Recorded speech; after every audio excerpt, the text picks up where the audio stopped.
o Governo não consegue dar uma resposta e percebemos claramente que não vai haver nenhuma redução ao nível fiscal dos combustíveis. É um cenário inacreditável que num dos setores que mais penaliza a economia, onde nós pagamos a quinta gasolina mais cara da Europa, o Governo não consiga dar um sinal nesse sentido. Portanto, o país tem que se preparar para o facto de que não teremos nenhuma redução fiscal. Outro dos temas que nos preocupou também, porque o país está preocupado com isso, prende-se com o englobamento dos rendimentos prediais. O Governo garantiu-nos que não haverá um englobamento geral, obrigatório, dos rendimentos prediais, mas não conseguiu garantir que não haverá englobamento obrigatório em alguns casos. Ou seja, em forma muito clara, para quem não entende muito disto, eu vou simplificar, os portugueses devem se preparar para ver os seus rendimentos prediais serem mais tributados ao longo do próximo ano. O Governo vai-lhe chamar outra coisa qualquer, vai-lhe chamar englobamento das margens, vai-lhe chamar englobamento de algumas franjas, mas a verdade é que vamos ter, afinal, no final, alguns rendimentos que serão essencialmente mais penalizados. Rendimentos prediais. Pessoas que arrendam uma casa para obter mais rendimentos vão ser mais penalizados. Os portugueses têm que saber isto. Ainda que o Governo lhe venha a dar outro nome, lhe venha a dar outra volta, os portugueses têm e devem saber isto. Portanto, o mercado imobiliário, o mercado de arrendamento vai sofrer com este orçamento. Finalmente, o Governo prevê uma taxa de crescimento entre 4,5% a 4,8%, um pouco abaixo, penso, do Banco de Portugal, que estabelece uma taxa de crescimento previsível em 4,8%.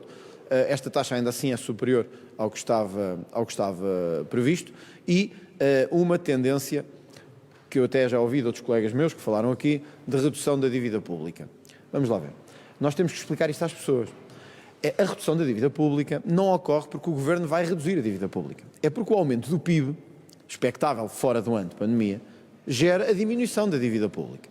É evidente que eu percebo, quem está em casa e não percebe muito isto, é dizer, o Governo está a apostar na redução da dívida pública. Não está. O aumento percentual do PIB gera uma diminuição, por definição e natureza, da própria dívida pública. E, portanto, em termos gerais, o orçamento que vamos ter, o orçamento de Estado que vamos ter, é um orçamento que vai manter a carga fiscal enorme sobre Portugal. É preciso que se saiba isto.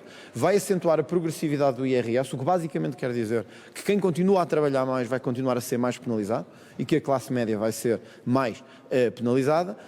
E o Governo continua a insistir num modelo essencialmente de financiamento público com prejuízo das empresas e das famílias. Ou seja, é um orçamento que basicamente está virado para o investimento público. O Governo não foi capaz de dar-nos um exemplo de apoio ao investimento privado, que não seja os programas que já existem. Finalmente, mesmo para terminar, e peço desculpa pela linguagem mais técnica, mas estes são elementos técnicos que os portugueses devem conhecer, eu penso que todos estamos de acordo que um dos setores mais afetados por esta pandemia foi a restauração, o comércio, o pequeno comércio, a hotelaria, etc.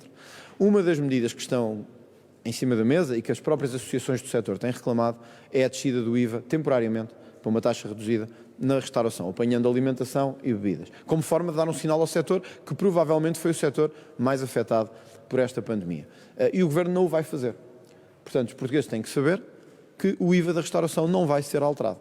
Ao contrário do que foi discutido, ao contrário do que algumas vezes chegou a ser ponderado, o IVA da restauração vai se manter neste orçamento do Estado. E, portanto, vamos ter exatamente a mesma carga fiscal sobre o país, um orçamento a penalizar as empresas, as famílias, e um orçamento a querer virar-se única e exclusivamente para o setor público e deixar todos os outros setores a apanhar boleia ou à espera de boleia. E, portanto, nós não temos ainda o documento, vamos vê-lo na segunda-feira e analisá-lo, mas estas intenções do Governo são, a todos os títulos, preocupantes. E a reunião que tivemos com os seus secretários de Estado foi, a todo o título, preocupante e eu acho que os portugueses devem saber isto.